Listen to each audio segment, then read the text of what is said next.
Hey, what's up, fight fans? Will back once again for another fight card prediction. We're going to be breaking down UFC 226, Miocic versus Cormier as our main event there.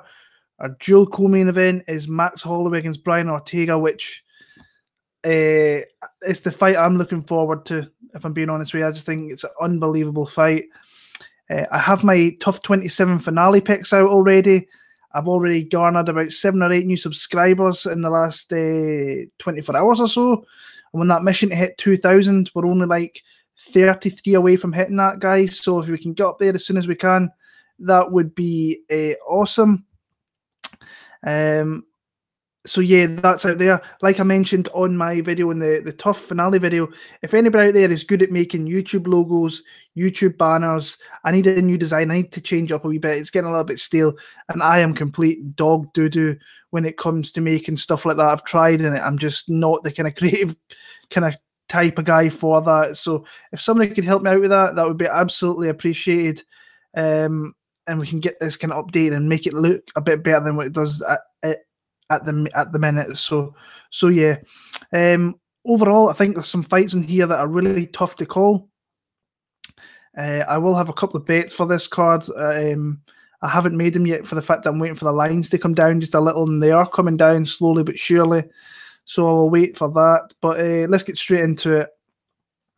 Starting off in the women's strawweight division, Jamie Moyle against Emily Whitmire.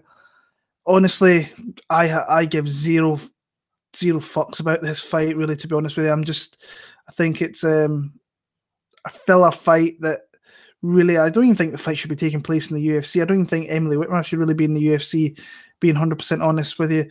Jamie Moyle's been out for the last, I think, year or so with an injury. She was supposed to fight in Boston against Marina Moroz, had to pull out there. She's been training at Team Alpha Male with Cynthia Calvillo and so on, and there's a couple of girls from over here in Europe that went over, and they've been training with them there. Emily Whitmire, I don't know why she's got this fight here. Surprised the UFC kept her around after losing to Gillian Robertson last time. I'm going to pick Jamie Moyle. I think she's the better fighter, and it's not really saying much because I don't think she's that great a fighter, but the fact she's got a UFC win, I know it's over Kylie Curran, who's a little bit allergic to winning UFC fights. I just feel more confident picking here. I don't see why you would really pick Emily Whitmire, if I'm being honest with you there. So Jamie Moyle via probably a 30-27 decision for me there. Moving on to the lightweight division, Lando Venata against Drakkar Klose. Lando Venata's a guy I like watching fight. I just think there is holes in his game where you can exploit him if you can get past the early initial onslaught of what Lando Venata shows, which is really crisp, fast striking, versatile, a very versatile striker, mixes things up a little bit with his striking, and it's just very, very dangerous. Coming off that fight with who was it, Bobby Green, very, very fun fight. Started off really, really quick, kind of faded towards the end and was open to getting hit with some shots there, and took a few licks towards the end of that fight where he lost. That ended up in a draw. Lost to David Tamer pretty convincingly, I thought. UFC 209. Not many people saw that coming.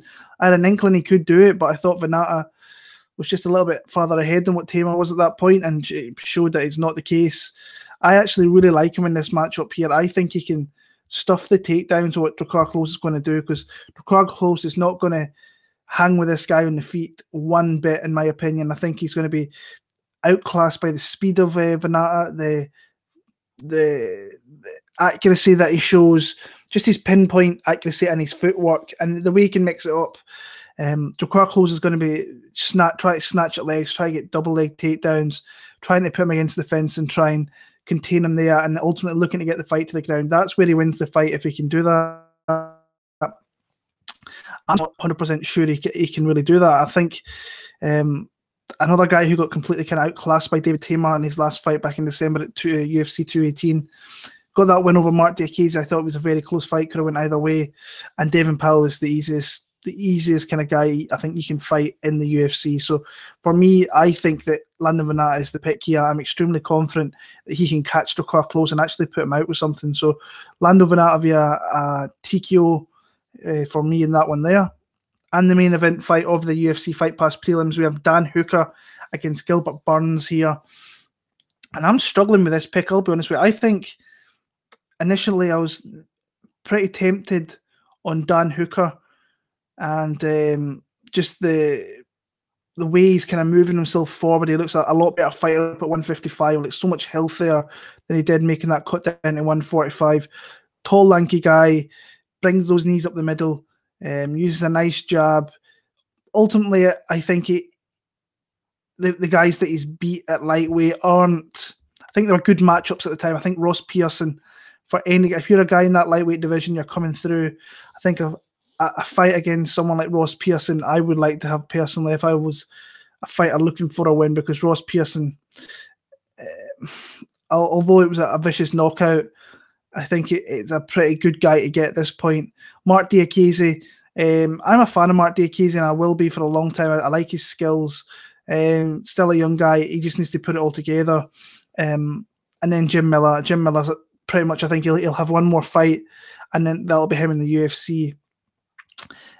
Gilbert Burns is a guy that he's obviously got extreme talent on the ground, big power in his punches, not overly technical, pretty bad gas tank, if I'm being honest with you. I think once it gets into the second round and so on, he can start to fade quite badly, and we have seen that in the past before, but we have seen when he needs to do something, he can pull like the iron out the fire and absolutely win the fight like he did against Alex Cowboy Oliveira. His only two losses are to Michel Prazeres and Rashid Magomedov, two very, very solid fighters who win UFC fights, especially Michel Prazeres. Christ, he's been up to 170 and he's winning fights up there now. We are Burns' last two victories are via knockout, and ugly knockouts, vicious knockouts as well, over Jason Sago and Dan Moret. I'm extremely tempted to pick Gilbert Burns here. I think he can cause problems, but then when I sit back and I think about it, I'm like, if he can't establish the takedown, then I think that Hooker is just the little bit better on the feet, and he's longer, and I think he's the better gas tank. If this hits the ground, then I think Gilbert Burns has got every opportunity to potentially catch a submission. I think he's live. I think he's going to be a play definitely I make on DraftKings and some of my lineups, because I think he could have the opportunity to do very well in this fight. But ultimately, my pick on here is going to be Dan Hooker via decision in that one there. Moving on to the Fox Sports 1 prelims, we have Curtis Millender facing off against Max Griffin. We'll start with Curtis Millender. When I went back and watched fights for this card, I was so pissed off with myself for not seeing the Curtis Millender spot against Thiago Alves. And I've been thinking why that was, because I knew I seen the skills that the guy has. I seen some of the bad fight IQ that he has as well. There's some GIFs going around and some videos going around of him pretty much starching a guy in the feet and then turning his back and getting his back taken and getting taken down, which is crazy to see. But the guy is lethal on the feet, and that knockout of Thiago Alves with that knee straight up the middle, catching him in the chin, and I thought he was going to follow it up, but the referee was quick in there to knock him out and just stop the fight altogether, which I thought was definitely the right decision, because Thiago Alves was taking some serious damage in that fight. So you have to be very, very careful with this guy. He's got really vicious head kicks, beating some fairly decent guys. I mean, Kevin Holland's out there. He fought in the Dana White Contender Show. I thought he fought a bad fight in that one and never got signed up to the UFC, but he's fought good guys, and I just thought he absolutely played with Thiago Alves. Max Griffin is coming off that big win over Mike Perry back in Orlando. I thought he fought an absolute perfect game plan, came through there as a massive underdog. And again, if you went back and watched my breakdowns of Mike Perry fights, I wasn't too keen on him. I thought the time was coming, and then it started to turn. I thought, this guy might actually be decent. And as soon as I do that, he ends up losing to Max Griffin. Now, I still don't think I would have picked Max Griffin in that spot. But yeah, I liked what he showed in that fight. He fought a really good bout on the feet, and really just was the more technical guy, the just a better guy in the fight, and I think he thoroughly deserved to win that fight. And the guy's got a serious chin in him as well. Took some shots against Perry, especially took some shots in that Elizondo Zaleski dos Santos fight. Ultimately, I think that Millender is more versatile on the feet, and he's got more weapons on the feet. I don't know what Max Griffin wants to do here. Does he want to grapple with this guy? I'm just not sure. When it comes down to it, I think that Curtis Millender has a really awesome opportunity here to stop this fight. And can he stop Max Griffin? Actually, I'm not. I'm going to pick him to win via decision for the simple fact that I think Zaleski dos Santos picks a punch and hit him with all he had, and Max stayed in the fight for as long as he could and got there to the end of the 15 minutes. I'm going to pick Curtis Millender to win via decision. Up next, we have Raphael Assuncao against Rob Font. I'm a big fan of Raphael Assuncao, even though I've picked against him in the past, and I think I picked him against him in the Aljamain Sterling fight, which I thought was very close. One of the most totally underrated guys in the whole of the UFC, with a very, very good skill set everywhere where the fight goes. Good chin, good striking, great jiu-jitsu, great wrestling, great defensive wrestling. Just a tough guy to fight, and one of the best guys in the division at bantamweight, but just one of the most underutilized, I think, guys in the division. I think he deserves a title shot. He beat Marlon Moraes, even though some people have seen that he probably should have lost that one. I was more on the Assuncao side for that one there. I think the fight he could have lost was it the Sterling one? I thought was quite close. No, it wasn't. Initially I thought Sterling won. That was it. Initially I thought Sterling had won that fight. That was it. Initially I thought Sterling won that fight. When I'm back and watched it, I was like, no, Assuncao definitely won that. He was just a better fighter throughout the entire fight. And came in there against TJ Dillashaw after his injury. TJ Dillashaw's a different fighter to the guy who fought originally when he beat him down in Brazil. Rob Font had an unbelievable performance against Thomas Almeida. Really made everybody stand up and notice this guy's a legit guy in that division. He's going to have the height. I'm guessing he's going to have the reach advantage. He has a 71.5-inch reach to Raphael's 66. So he's got a definitive reach advantage there. That's something I think he has to use to his advantage if he can, because it is an advantage for him at the end of the day. Rob Font, for the longest time, has been another solid guy. He never had those wins. Went down to Brazil against John Lineker and gave a good account of himself, which is completely outmatched. Beat Matt Schnell, beat a very tough Douglas Silva de Andrade via a beautiful submission. Lost, surprisingly, to Pedro Munoz, who can catch you. But then he knocked out Thomas Almeida with a beautiful head kick, and then he followed it up with punches there back at UFC 220 in Boston.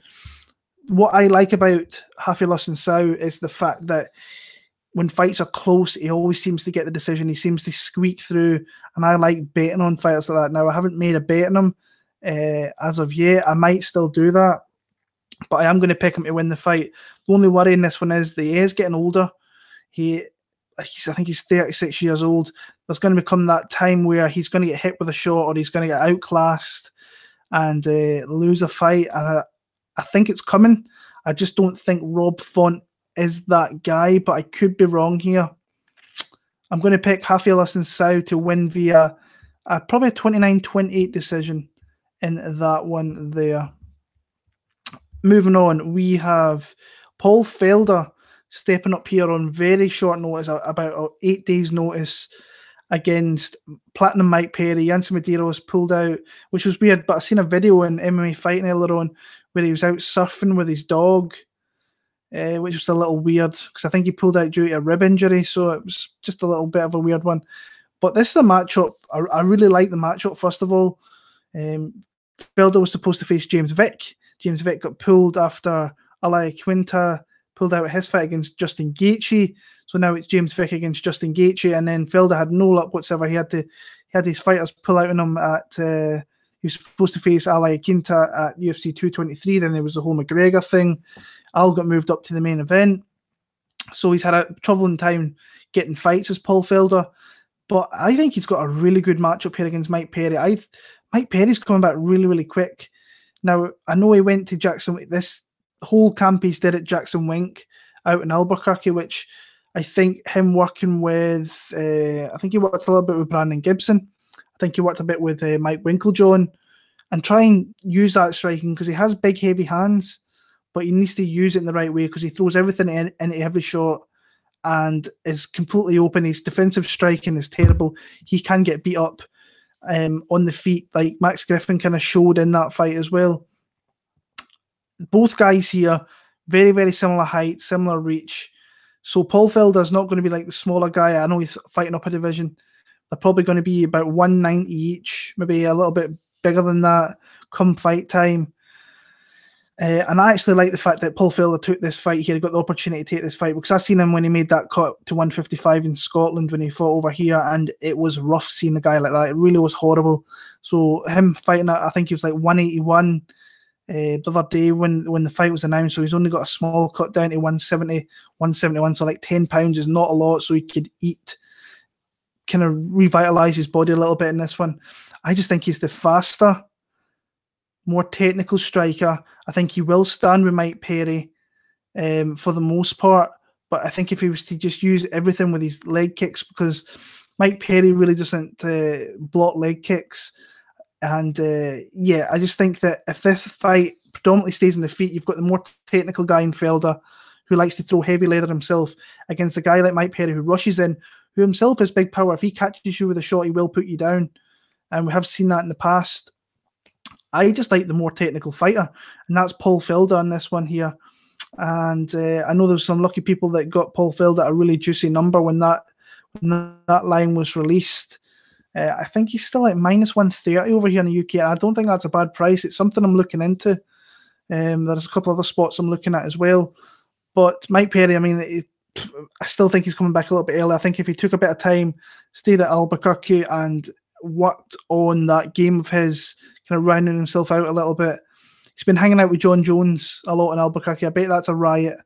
It'd be interesting to see them two out in the town together. Ultimately, I like Paul Felder in this one. And I was thinking knockout. I think it's a possibility, but I feel more... In fact, I am. I'm going to pick him via knockout. I think he's going to catch Mike Perry coming forward, and he'll catch him with a big shot and put him down. So Paul Felder, I'm going to go a third round TKO victory there. Moving on, middleweight division, we have Uriah Hall against Boashina, Paulo Costa. And this fight kind of scares me a little bit, and I don't know why, because Uriah Hall really shouldn't be fighting at middleweight ever again after what happened last time, where the guy nearly died, supposedly, when he was making that cut down to 185 against, I forgot who he was against. Let me see. But I know the story was really, really bad.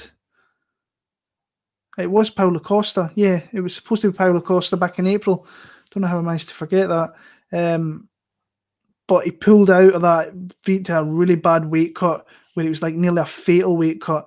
He had that, and then he's coming back here a couple of months later. He's got the fight rescheduled, and I'm always a little bit skeptical when I pick against Uriah Hall, because I always do think that talent that he's got, eventually he's going to pull the trigger and he's going to show the world what he's got. But after that weight cut, I can't pick this guy to win fights at middleweight. He needs to make the weight first, which is going to be interesting. And then, of course, he's facing a guy in Paulo Costa who's been a wrecking train since he came into the UFC.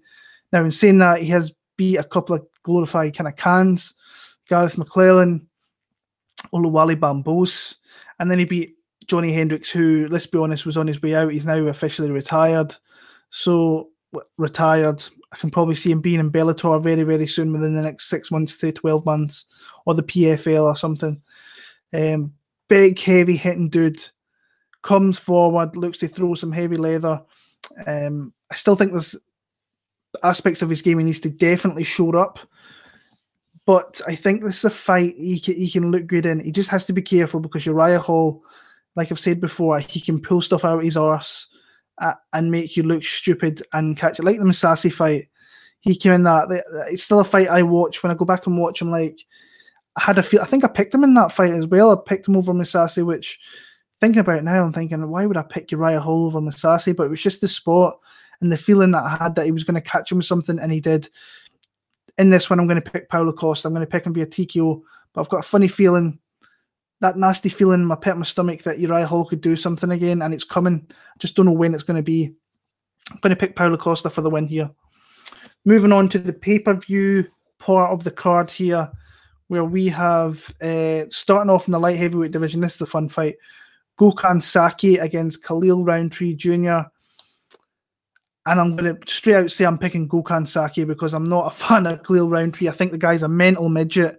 I don't think he's got it all between his ears. There's an interview there on MMA Junkie, I believe, within the last couple of days, where the guy's just, how you can be confident in picking this guy, betting this guy, I have no idea, because he's completely out of his element. He's left Syndicate in Vegas. He's went to California. He trains a little bit at the Black House, but he predominantly trains, and I've heard this in an interview as well, where he does a lot of his training in his own back garden, just with him and a friend. So I'm like, what the hell is going on there? Lost last time out. He looked dreadful against that Michael.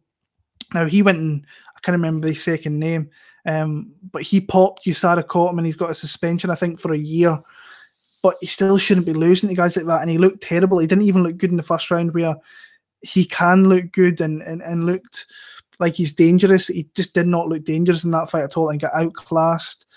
Gokhan Saki faced Frankenstein. Didn't look great, if I'm being honest with you. You've seen the striking prowess that he's got, and obviously with the finish that he's got, he showed that he's a big, heavy-handed guy. But he got hit with a lot of shots in that one there, and it's something that you have to be very, very careful with, because Rountree, to his credit, does have some big power. But we have seen Gokhan Saki. Saki's faced some of the biggest, most powerful guys out in the kickboxing scene for the longest time. So I can see this being, I think Khalil's going to be, he's not going to grapple, first of all. And I think he's going to be scared to engage on the feet because he knows the kind of power that Saki's got. He showed that in his last fight with that. It was an absolute brutal knockout of Frankenstein, where hit him with that, I think it was a massive left hook when his back was against the cage, when Frankenstein got a little bit too aggressive, paid the ultimate price, got put down, and then pretty much just a walk-off knockout. The ref stopped it, and he just walked off, did his own thing. I think the UFC have did well here matchmaking Gokhan Saki, because he's a one-on-one fighter after all. I'm going to pick Gokhan Saki to win via knockout in the first or second round. I think the later it goes, I think he's going to unload on Khalil and he's going to put him out there. And it might be the last we see of Khalil Rountree in the UFC, personally. Lightweight division, a rematch that was supposed to take place at UFC 223 in Brooklyn. Then there was the whole shenanigans with Conor McGregor throwing the dolly and cutting up Mike Chiesa. It's Mike Chiesa here against Anthony Pettis. I picked Michael Chiesa initially in that matchup back in Brooklyn. Now, I shouldn't really change my pick because nothing's really changed. He's got himself in. He's probably had a great camp out there. He's been in Vegas at the UFC PI. I've been hearing really good things about Anthony Pettis and his in his camp for this one. Excuse me, guys. I've been hearing really good things from Showtime, but he has to show it again because he hasn't showed it in the longest time. He's definitely been a fighter on the decline, which hurts because, like I say, I've always said I'm a big fan of the guy. And I did my own podcast a couple of hours ago, and I picked Anthony Pettis. And then after that, I was like, why did I do that? I know it's probably just the fanboy picking me. I do think he has a chance to win the fight because there's been a lot been going on since April for Michael Chiesa, with the whole McGregor thing, changing camps, being on TV a bit more, maybe not being in the gym as much. But ultimately, when you look at Anthony Pettis, if he can't stop a takedown, especially a guy against Michael Chiesa, who's a big burly guy, comes forward, and we've seen in the Beneil Dariush fight as well, if you give the opportunity for him to put his weight on you, you're going to be in deep doo-doo. Now, if this fight stays on the feet, to me, there's only one winner, and that's Anthony Pettis. He will pick him apart.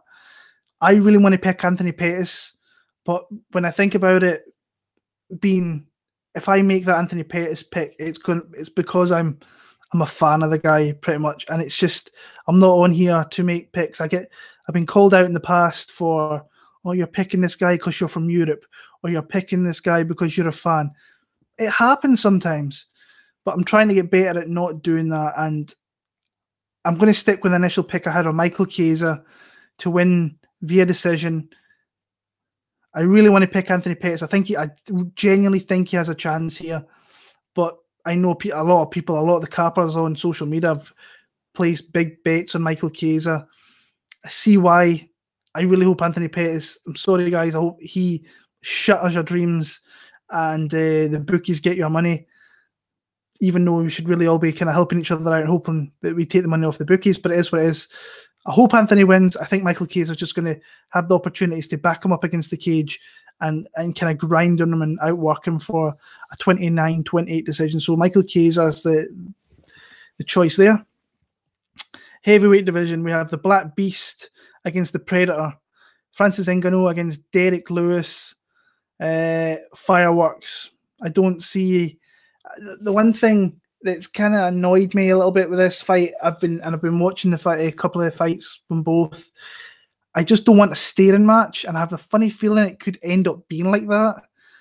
Now, obviously, when you look at this, you're like, oh, that's going to end in a knockout. So I don't know why I've been looking other way. I was thinking these guys might just they don't want to throw, they don't want to engage because they know what power both guys have. But ultimately, you would have to think, if this goes into the second round or even the third round, I would be very, very surprised. To the heaviest hitter, I think Ngannou is the heaviest hitter, followed by Derrick Lewis, who's knocked out so many people, starting with Marcin Tybura last time out, Travis Brown, Shamil, Roy Nelson.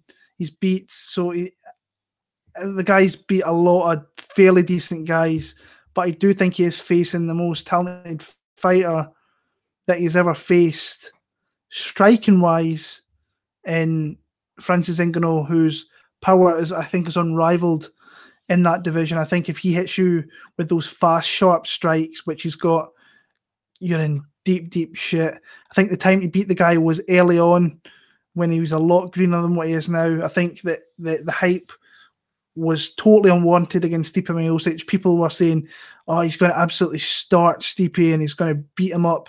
It's going to be easy. And I was thinking to myself, are you watching the same fights that I am? Because Stipe Miocic is the greatest heavyweight champion we've ever had. And you're saying he's going to get starched. Now, the possibility of him getting starched and beat very, very early on was there without a shadow of a doubt. But we've seen a lot of holes in the game of Francis Ngannou, but Derrick Lewis is not going to be the guy that's going to fight a similar game plan as Stipe Miocic. I'm going to pick Francis Ngannou. I think if these two start trading, it's going to be fun. I think they do at one point. I just think the faster hands of Ngannou, added with the power that he's got, knocks out Derrick Lewis. So Francis Ngannou, I'm going to pick a late first round knockout, but I'm hoping this doesn't turn into a staring match where both guys are afraid to engage, because I think this would be fun if they both started engaging and throwing heavy leather. But Ngannou's going to be the pick there. Now, the co-main event of the night, or the main event for me of the night, is Max Holloway against Brian T-City Ortega. And I'm going to come straight out and say it because it's on there. You can go back and see my videos. I've picked against Brian Ortega, I want to say 3 times in a row. Let me have a look. Yeah, I have. I bet Renato Moicano, I bet Cub Swanson, and I bet Frank Edgar. And Brian Ortega's made me look like the biggest asshole in the world by absolutely, I'm not going to say starching those guys. He starched Frankie Edgar. He beat up in Cub Swanson. Cub had opportunities in that early on in that fight where he was getting off. And in Moicano fight, I think he was on his way to losing that fight personally before he pulled out a vicious guillotine in that third round. I'm a Brian Ortega fan. I honestly am. I don't know why I pick against him and I bet against him. Maybe it's because I still think he's too green, maybe that he leans on one aspect of his game, but I can't even do that anymore because he knocked out Frankie Edgar. Now Frankie Edgar has been asking to be, I think he's dodged a few bullets for the longest time, and not get knocked out. And the finish of Frankie Edgar, I think, will go down this year as one of my favourite finishes of the year. It'll be right up there when I start talking about that in December. I really do. Unbelievable uppercut. He's putting it all together. You already know that you can't mess around or fuck around with this guy once it hits the ground, because he's got such a dangerous choke, such a dangerous ground game, that if you go there, you're probably not getting out of the fight, not unless the buzzer, like the Cub Swanson fight goes. He took it to the ground at the end of the first round, instantly caught him in a choke, and Cub Swanson he did not know what to do. He was making the funniest faces, the anguish on his face, trying to figure a way out. And then, lucky he was saved by the bell. The second round, once T-City got that, once he got the hands around him again, and he readjusted in mid-air and got that guillotine choke, unbelievable, an absolutely unbelievable submission. Some serious skills that guy has, and he's striking starting to complement that as well. But when you look at striking, I personally think Max Holloway is a far superior striker, faster hands, better footwork. And I say this about Max Holloway fights every time. The adjustments that guy makes from round to round, you see it in the Jose Aldo fights. He moves and he switches stance a little bit. Then he starts peppering with leg kicks. Then he starts throwing 1-2s and then throwing hooks to the body. Second fight, he does that. Aldo had a little bit more success in the second fight, but ultimately, once Max saw what he was bringing, he changed it up. Just little small alterations in his game, and then he absolutely starched the greatest featherweight of all time. And Max Holloway's putting himself in there to be the greatest featherweight of all time as well, especially when he's got guys like this coming through to challenge him in these fights. I will tell you, I am going to bet Max Holloway. I'm going to pick Max Holloway here, and I might be made to look like an absolute jackass again, because Brian Ortega has made me look a fool, and every time, like I said, I am a fan of the guy. You can't not be a fan of Brian Ortega. I've seen some people like run him down and saying, oh, he's got lucky because he's won in the third round so many times. That to me is so impressive, because the guy never gives up and he knows he has to pull something out, and he does it. He likes to finish fights if he can do it. And he's did that. He beat Brandao, Guida, Moicano, Swanson, Edgar by finishing them all. And it's interesting to see if this goes into 4 and 5, because you know that he's going to pressure Holloway. I think he gets eaten up with a few strikes. But if he can somehow wrap Max Holloway up, it's going to be so interesting. But for me, I think Max Holloway is just the better striker.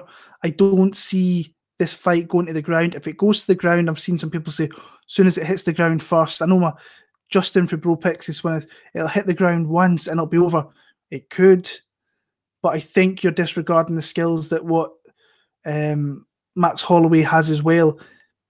I know he came into the UFC very early against Dustin Poirier, but you see how far he's came in the 6 years he's been in the UFC. The guy, I think, is an all-around great fighter. He's got some submission skills of his own. We've seen that when he submitted Cub Swans in the past.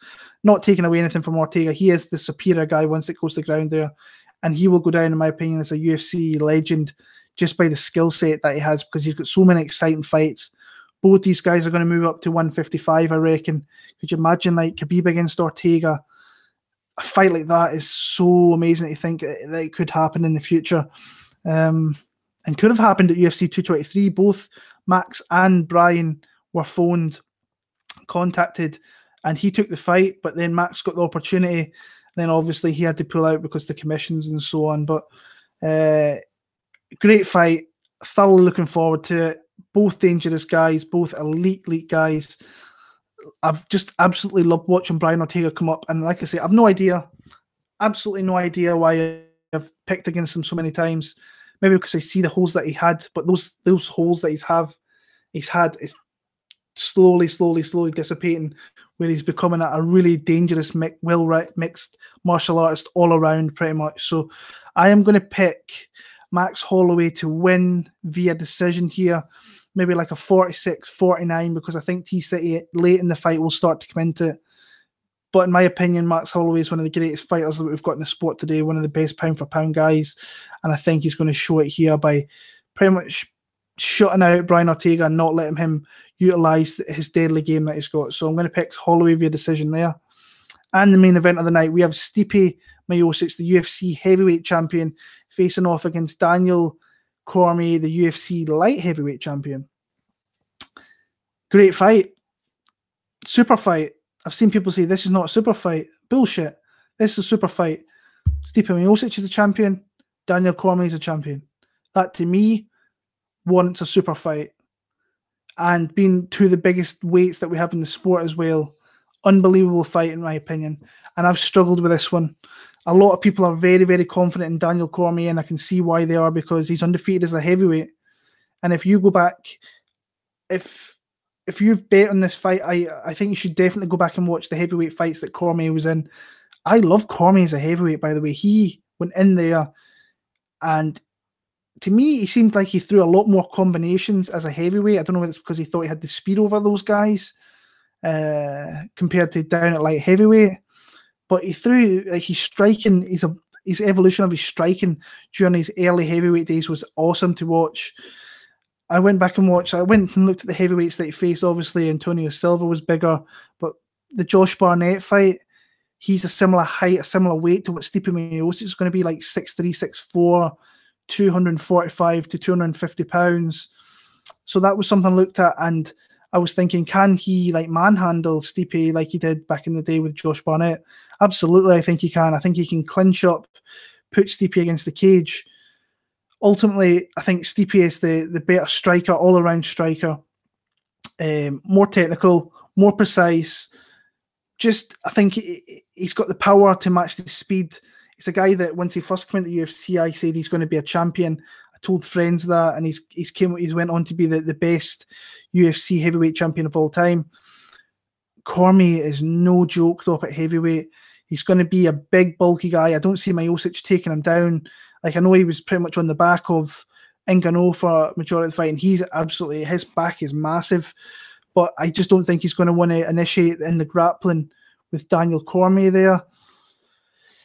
Honestly, guys, I'm struggling with this fight pick, and I have been since initially. I was actually pretty confident in Stipe Miocic, and then you go back and watch the fights of Daniel Cormier at heavyweight, and you can't not garner confidence in the guy by just watching what he did then. He manhandled big guys. He knocked out big guys. Now, I know Bigfoot at that time, I think he came off the Fedor win, and he just absolutely starched him, ran through him. But that was maybe the start of the decline for Antonio Bigfoot Silva. Watching DC, even when he came into the UFC, Roy Nelson, who else was it? Frank Mir completely controlled these guys with ease, and I think he can do that to Stipe Miocic.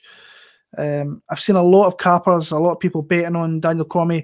I should put out the line on this card. It's in this fight, I think is like really, really bad. So if you're picking Daniel Cormier and you're really confident in him winning this fight, then by all means bet it. I've seen him up at 240, 250. I think I even seen a 260, plus 260 out there if I remember right over here in the UK. In fact, I think it was just 255. That was it that he saw. Personally, the way I line the fight is maybe minus 130 Miocic, plus 150 Cormier. But I see this as a coin flip fight. I've struggled with it. I've went back and forth. I'm like, is it a dog or pass type situation? I don't think it is. I think people in the past have undermined Stipe Miocic's skills, especially his last fight. And this is a legacy fight for Daniel Cormier. Now, he's going to go down the UFC Hall of Fame for being the champion that he is, but if he comes in here and holds the two biggest belts at light heavyweight and heavyweight, something that John Jones really should have done, he's maybe taken over being the greatest fighter coming out the heavier weight classes altogether. So, I don't know. I'm really, really struggling with that pick. I'm going to go with my initial gut feeling, and that was Stipe Miocic to win the fight via decision. I really do think it's going to be close, though. I'm sitting here thinking it's a dog or pass fight, but then I'm going back to the Stipe Miocic where people are writing him off. I just think he's too well rounded for that. I'm going to go with my initial first pick when I first heard the fight was getting put together, and that was Stipe Miocic. Like I say, the betting lines are the betting lines. I think they're off. So if you think that Daniel Cormier has a legit 50, 60, 78% chance of winning this fight, then I think a bet is definitely, you can want a bet on this guy. I'm just going to go with my initial gut feeling pick, and that is Stipe Miocic to win via decision. I can be like 48, 47. I see it being very, very close. So that's my picks, guys, for UFC 226. I hope you enjoyed them. If you did, like, comment, subscribe, get me to 2,000. And I'll try and get back to you as soon as I can. I'm back to work, unfortunately, on Tuesday, which sucks. So I won't be able to watch tape all day, fights all day. So, but it's been good being off for the last weekend. So catching up with a lot of fights, and I've actually already started looking ahead to next week's card, which is UFC in Lincoln, Nebraska, I believe it is. Boise, Idaho. I'm getting the two mixed up. Where Junior Dos Santos makes his return against the UFC newcomer and Blagoy Ivanov. So yeah, until next week, guys, it'll be next Monday that video's out. Take care. Enjoy UFC International Fight Week this weekend. A lot of good fights on tap. And take care, and I'll see you all very, very soon.